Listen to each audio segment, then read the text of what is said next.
She's an award-winning writer, a hunting guide, archery and rifle instructor, keynote speaker, and all-around outdoors woman who encourages you to get outside, hunt, fish, shoot, and savor all that life has to offer. And now, here's your host, Mia Anstine. All right. Hey, guys. Welcome back to the Mac Outdoors podcast. I'm so happy to be visiting with you. Today, we actually have an episode that is on the road. We are in Nashville, Tennessee for the Safari Club International Conference, which you can learn more about in the past episodes. They'll be linked in the show notes. But today, we just came from a women's mix and mingle, and a year-long friend, for sure, on social media. We've been longtime friends, and I think I met you in person for the first time last year. So. Yeah.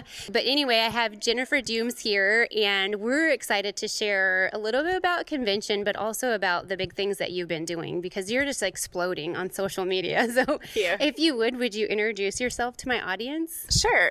My name is Jennifer Dums, like Mia said. I am... First and foremost, because we are at SCI, I will tell you that I'm the secretary for the Lake Superior chapter of SCI. So I've been working for several years to help that chapter and build a presence there. And I am also the CEO of Provider Outdoors. So that's a very recent thing that happened, a transition. So I own a company that promotes women who hunt, fish, forage, provide, and ranch. And they're doing it themselves, and they are paving the way. And it is a lifestyle, accessories, clothing, things like that. So those are the two biggest things right now. I also work for Prois. I've been working for Prois for a little over 8 years now. I'm the Wisconsin-Minnesota state coordinator, and I'm also the Scheels representative. So I do a lot of traveling, and I visit a lot of Scheels stores. So that's kind of my side business for Prois. Absolutely. So you have a ton going on. A lot. And so it's like, what do we start with? What do we start with? So, Hey guys, are you looking for a stylish concealed carry shirt? Check out Tarn Cap Gear. With print reducing patterns, concealed carry snaps, and minimal branding, Tarn Cap's cloak of invisibility is what you have been waiting for. Visit mia.limited/tarncap and use the code Anstine for 10% off your purchase. Again, that's mia.limited/tarncap and use code Anstine for 10% off your order. first, since you mentioned the Provider Outdoors, I'll actually put, for the video portion of this, for those of you who are listening, we also always put this on YouTube, but we'll put some of the links up for the website. So tell us a little bit about how that came to be. How did... Sure, absolutely. So Provider used to be a logo that was part of another company, and that company decided to part ways with that logo and go in their separate direction. And so Kirsty Pike bought the logos, and she started Provider Outdoors, and she is also the CEO of Prois. So we started it a couple of years ago, and I was kind of with her on the ground running.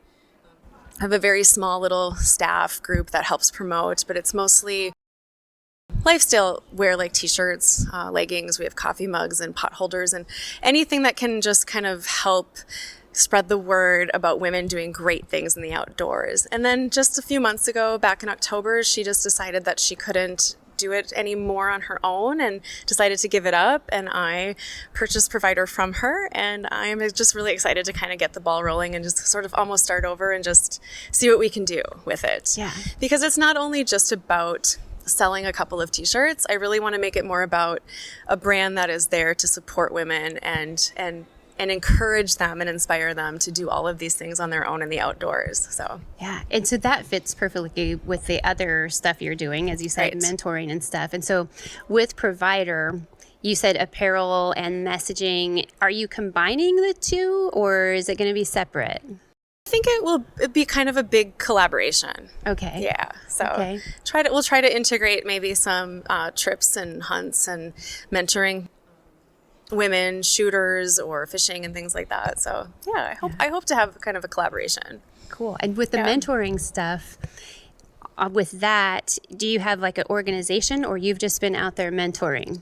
I do it mostly on my own, but I've had Prois as the background of that. So part of my job as the state coordinator is to create an event once a year. And so I do the states of Minnesota and Wisconsin. So I've been trying to do at least 2 events a year. So over the past 7 to 8 years, and when I say Prois backed, they just maybe give us a little swag bag. So it's just something kind of to put our name and get people involved with Prois and see that there's a woman-owned company just for the hunters.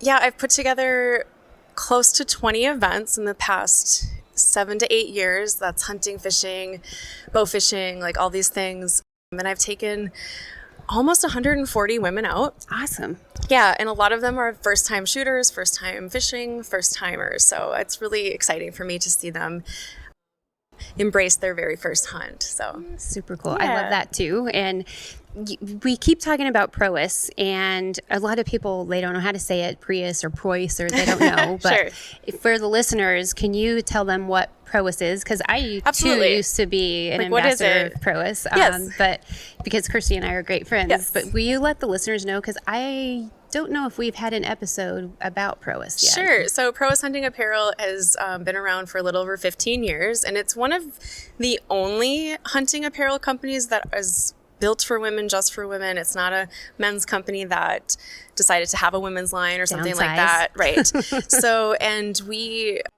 pride ourselves on fitting a lot of bodies and being the most comprehensive line out there. We can kind of outfit you for whatever you need to hunt, basically. And the word Prois actually is Gaelic for pride, which means pride in ourselves. And Kirsty's motto has always been taking pride in not being one of the guys. So that's kind of our big, girl gang motto. So yeah. And that's something I said. I've been part of Prois for a long time, and I'm not associated with Prois right now.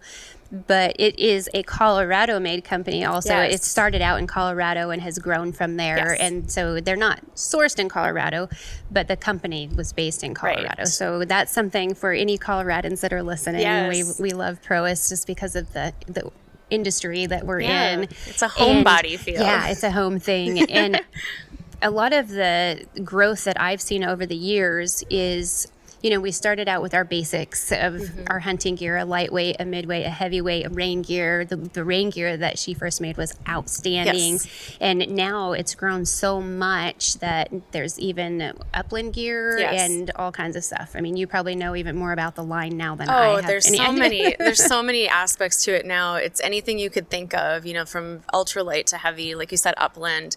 We are also this fall launching a waterfowl set. So we're just growing. I know, we're just growing and growing, and the whole plan is just to be able to be that one-stop shop for women hunters, so that you don't have to go anywhere else. We have it all. That's the plan. So, and we're slowly getting there. It's super good plan. Yeah. And we talked about waterfowl gear, and I'm excited because we've been doing with SCI. We're at the SCI convention, but with the foundation, we do education, and we too do mentored hunts. And we just had a waterfowl hunt now 2 weeks ago. And so that's great. Maybe we can do that in our gear dump at the next waterfowl hunt. Yes. When next waterfowl season is, add some Prois into Mention that. the new set. Yeah, that would be cool. Yeah. And so let's talk about some of your mentored stuff. Tell us what you've done and what you have coming up. Oh, sure. So I do an annual pheasant hunt both in Minnesota and Wisconsin. So that's probably the biggest thing that's every year people can kind of expect that.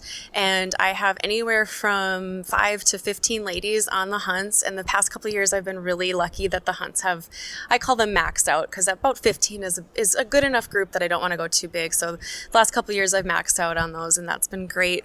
So these mentored hunts are at what we would consider a game farm hunt. Because way in northern Wisconsin and northern Minnesota, we don't have pheasants. We do have them in the south, but not up north. So these are a game farm hunt. And why I love them so much for a mentored hunt is that I can guarantee these ladies a shot at a bird. I know that somewhere out there that dog's going to get a bird up into the air and they can have a shot at it. And you can't do that all the time in the wild. You can't guarantee that there's going to be a bird in that field. I mean, there probably will be in some great pheasant areas, but not always. So I can guarantee that they're going to get a shot. And what I love about it too is we use a lot of pointing dogs, which gives them also a second to get ready. So they get an additional, just a hair of time to get that gun up and get ready. And so I'm just really excited because most of them shoot their first bird at these hunts, and that's what gets that passion started, that excitement started, that I want to do it again mentality. What else can I do? Where else can I go? And that's what it's all about. So it's not about continuing to come back to that hunt year after year, although I do get repeat repeat people because they love it. But it's basically a stepping stone so that they can now go out in the wild and shoot a bird, or go to a different hunt and shoot a goose, or maybe I'm going to try deer hunting. It's just that stepping block of getting that first animal or that first hunt done and being encouraged by a bunch of other people that are there to support them. That makes it the best. And there's really nothing like a girls' hunt.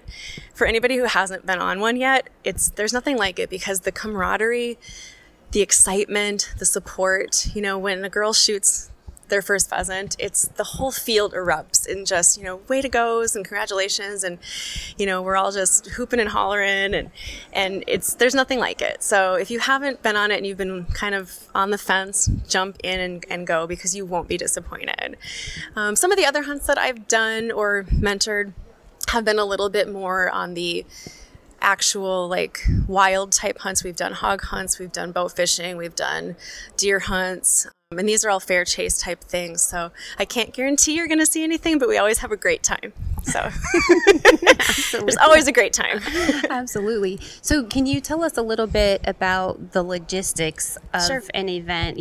How are you finding the people that come, or Sure. how can they find you? Sure. And then what the process looks like. Awesome. So because most of these I do as a Prois sponsored event, I do have Facebook groups. That is a Wisconsin group. I have a Minnesota group. And then on Instagram, it's a Wisconsin, Minnesota Instagram page. And so all of the events are always there. And then, so basically social media. So I put out the event and it fills within maybe a month or two. And then the other place that you can sometimes find them is in Minnesota. They will post it on the DNR webpage for the Becoming Outdoor Women. I'm on the steering committee for Becoming Outdoor Women, so they will promote whatever I'm doing in the state of Minnesota to try to help get more women involved too. And that has really helped that Minnesota event take off, because there's always a lot of people who see that on the DNR page and they're like, oh, I want to do that. Let's do that. And so then they can email me, or they can do the Facebook, Instagram. My email and phone number is out there for anyone. So yeah, please contact me and Awesome. I'll get you hooked up. And again, we'll put that in the show notes as Sure. well. There'll be plenty of links either in the show notes or on the website. Make sure that we can Yes. get access to you. Yes. When we book the hunt, or we get in touch with you and Sure. it's not already sold out, or Sure. are they paying for the hunt? Is it Yes. free hunts? They're paying for the hunts? Yeah, they do have to pay. They're mostly very cost-effective hunts. The last year, it was right around $150. So for $150, you can come and shoot some birds, have dinner or lunch, depending on the time of day we do it. I will also teach and show you how to clean your birds so you can take them home and eat them. It's a start to finish, field to plate kind of a day, kind of an event. So you will, right away in the morning, you'll learn safety. You'll shoot the birds that we find in the field, and then we'll clean them, get them all packed up so that you can take them home and eat them. It's kind of a full circle. So yeah, it's pretty cost effective, $150. And That's what I was thinking. That is a deal. So if you go to the show floor here, you're not going to get that kind of a deal. No. But also, there are super great things here. I'm not down Yes. talking any of the guides, but this is something that I think is great for somebody, especially that's just starting. Yes. Do you have a lot of women that just come solo, like without, all their- the time. Yes. Can you tell us some stories about some of them? Oh, absolutely. This summer, whether at the range or in the field, WSI Sports Hypertech Bamboo Tanks, tees, and leggings will have you covered. Visit WSISports.com to support the show and use the affiliate code MACO10 for 10% off your purchase. All products are proudly made in the USA. WSI is bringing back pride in American-made clothing. Again, that code is MACO10 for 10% off your order at WSISports.com. So that's kind of the other fun part about it is I get these women that show up that like they just bought a shotgun that year, or they don't even have one, and they contact me and they say, can I come without a gun? And most of the clubs will have guns for them, so it's great, and they can just show up. A lot of them show up by themselves.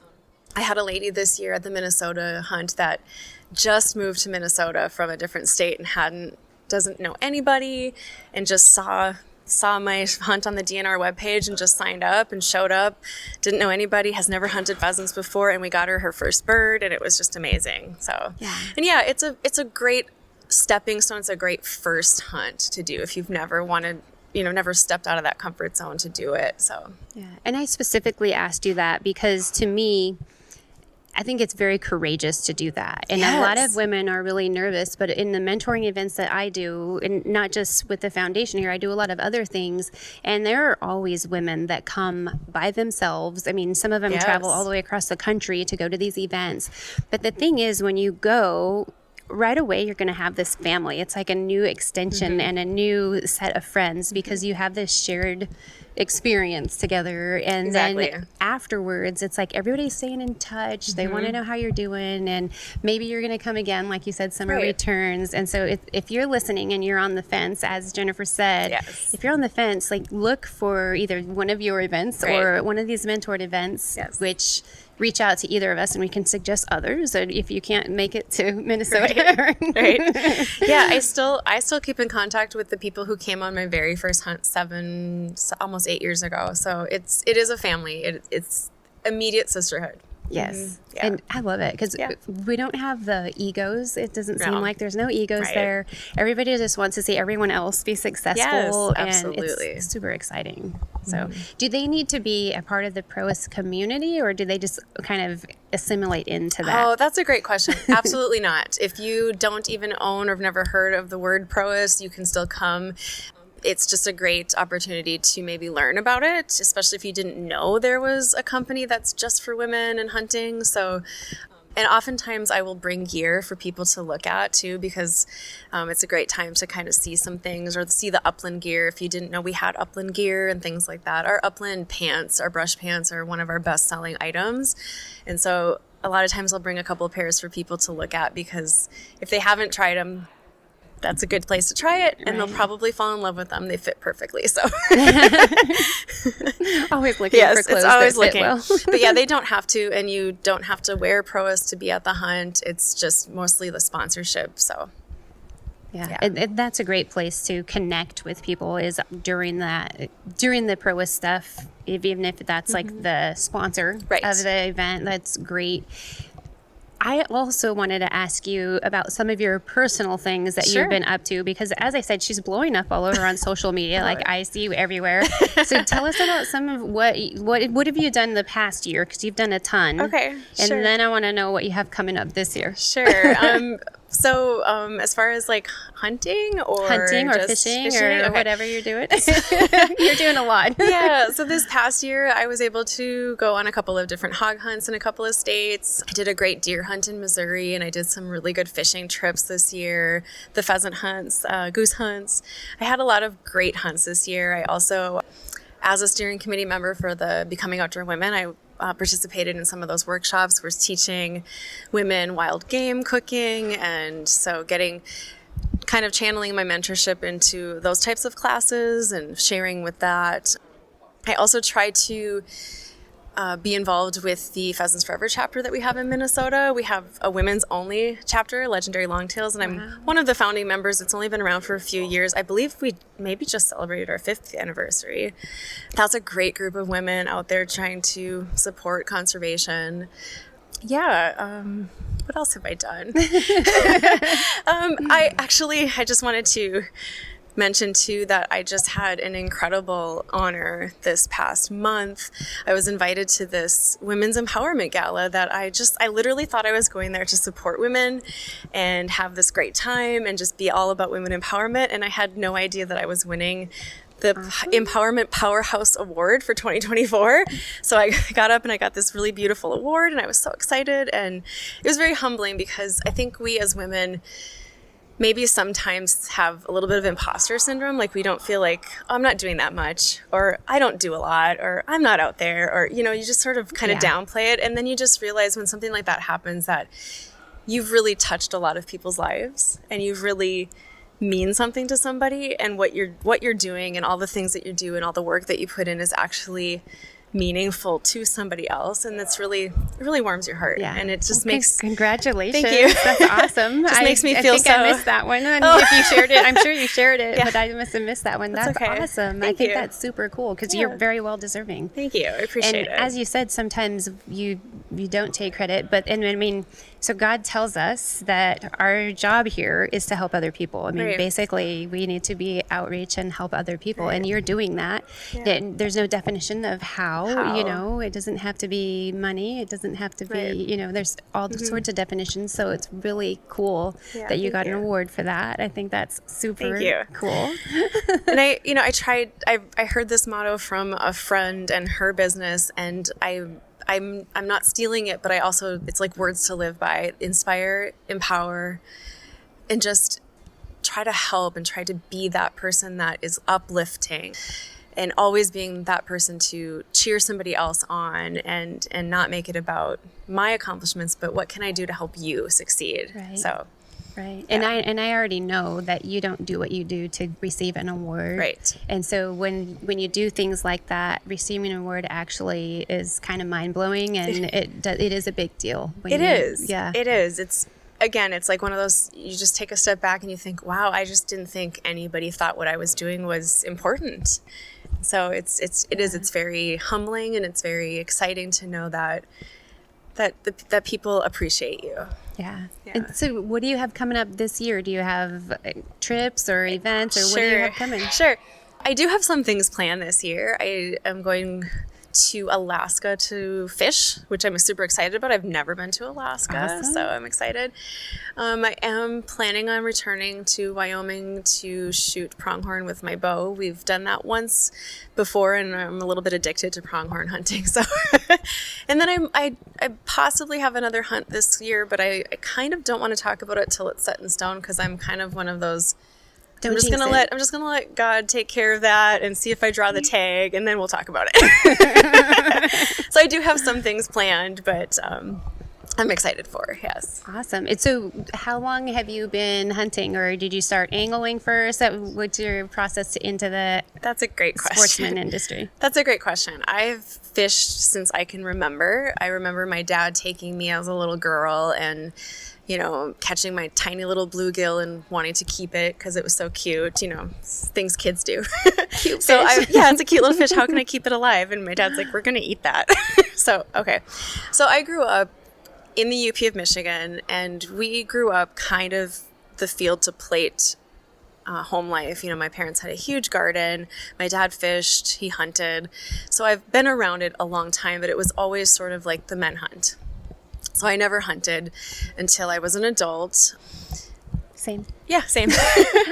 So my husband and I decided just like, let's go on a deer hunt together. And I shot my first deer early 20s. So just getting into adulthood, and I was hooked from the very first thing, because just being able to plan, I shot my gun, I sighted it in, we scouted the area, we found where we were going to be, we shot the deer, harvested ourselves, processed ourselves, filled the freezer, and then started eating it. Like, I was hooked from that moment on. It's like, if I can provide my own food for myself and it's fresh and I know where it comes from, I was hooked. So as soon as we got our house, because we moved out of apartment life, then we started our own big gardens and all the things. And so now I can and preserve and fish and hunt for my own food. And we just listened to the great speech From Aurelia. From Aurelia. And she's speaking my language, because it's like, if you don't grow it, hunt it, catch it, you don't eat it. And that's kind of our philosophy. Aurelia is an amazing spokeswoman for our women in hunting. And that touched me, because it was exactly how I feel about life. So yeah, ever since it was a white-tailed doe that I shot in my early 20s, ever since then, it's just been an addiction of wherever I can go, whatever tag I can get, whatever species is available, I want to try it. I'm not just a specific. Some people are like whitetail till they die. Like, that's all I want to hunt, or I'm only going to hunt archery elk or something like that. If it's a species that's huntable in a state that I can go to, I want to try it. Like, I'm more of the let's do it all. So yeah. Which is super exciting, and leads you to all kinds of amazing adventures. Yes. So there's that. And meeting all kinds of cool people, because you're always moving around. Yeah. So. Absolutely. And so this coming year, well, you told us a few of them, and the other one you can't tell us. So, okay, never mind. So Wyoming, Alaska, couple of different states. States. Awesome. That's Yeah. super cool. And when your events with your mentor, that's, I'm thinking next fall for Yeah, pheasants. so probably September, October. So we'll be doing that. Yeah. And so September, October up there. So I went and went to hunt pheasants in Minnesota one year, and it was in November, but it was the year of the like polar blast, which I know you guys get those a lot. And so earlier your season, do you have that weather to contend with, or is it more mild? It's pretty mild. You can still see freezing temperatures morning and evening, so it can still be, the variable is a little bit more, so it'll be really cool in the morning, and it'll get maybe really nice in the afternoon. Not warm, maybe 50s, but it's mild in September. So Awesome. And yeah. are you sending gear lists so we know what to wear, or? Yeah, absolutely. So that's part of like the little group message. We'll talk about, hey, it's going to be this, so you want this kind of boot or this kind of jacket. Yeah, we'll talk about that. Awesome. Are you doing any like webinars or online stuff, or have you done that? Actually, I have. I did a webinar for the DNR Bow program with another friend of mine, and we talked for like an hour on just how to dress in the outdoors. That's all we talked about, like what fabrics, base layers, like all the things. So it is available at the Minnesota DNR if anybody wants to pop in and watch it. I'll get that. I have a list of links in my mind that hopefully I can remember all of them. Same.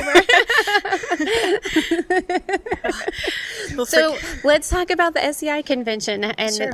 How long you've been here, and what have you seen anything cool, or what? Because I have been in meetings, so I've only spent a little time on the floor. So tell us about what we found at the convention. So I only attended Friday and then today. So, and I walked the floor yesterday all day, and it was amazing how many people are here. I feel like this is a huge number of attendants, which is great. And I've been seeing a ton of women on the floor, which makes me happy to see that there's so many more women in hunting now. I also thought that there was a lot more taxidermy, and it was really fun to watch. I love seeing like all the different animals and what's out there. So I thought there was a lot of cool taxidermy. There's a lot of great outfitters there. It's been great. Big show, nice show. Yeah. It's a great venue. I'm glad to hear you say that, because of course I'm biased since I am part of volunteer on the organization. Yes. When you mentioned taxidermy, when you're hunting, do you get taxidermy? Do you have mounts, or? I have a few. I don't have a large house, so I have to pick and choose. So I have a few actual like shoulder mounts, and then I have quite a few Euro mounts and things like that. So I have to pick and choose, but yeah. And what does the taxidermy mean to you?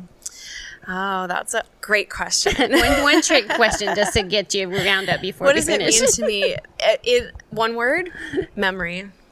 It's that memory of how it felt that day, how it felt to be on that hunt, how it felt to be after the hunt when you're taking the pictures or cutting up the meat and knowing that you're going to feed yourself, your family. So it's all of it. It's a story. It's a memory. Yeah. I agree with you 100%, Yeah. but I always like to see why people What want people do, taxidermy. The taxidermy is something that's like, some people try to use that against us, and it's like, I have photographs. Why can't I have this beautiful, majestic animal? You know? Right.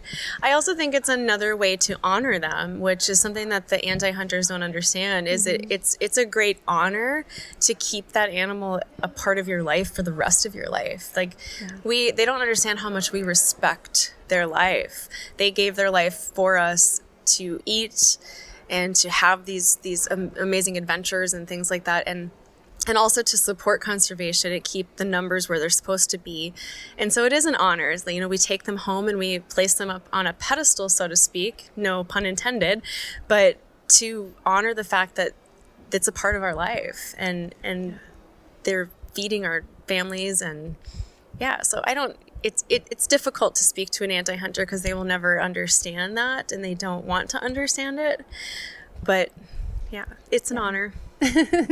Well, I thank you for taking some time off the show floor to visit with me and with my audience, because you're doing so many things, and I think it's wonderful. So I really do appreciate a few minutes of your time. Yeah, you're welcome. I appreciate you too, and I thank you so much for having me. I'm so honored. Hey, this is Lloyd Bailey, the Armed Lutheran, host of the Armed Lutheran Radio podcast, reminding you that the podcast you're listening to is a proud member of the Self-Defense Radio Network. Check out all the great content at selfdefenseradio.net.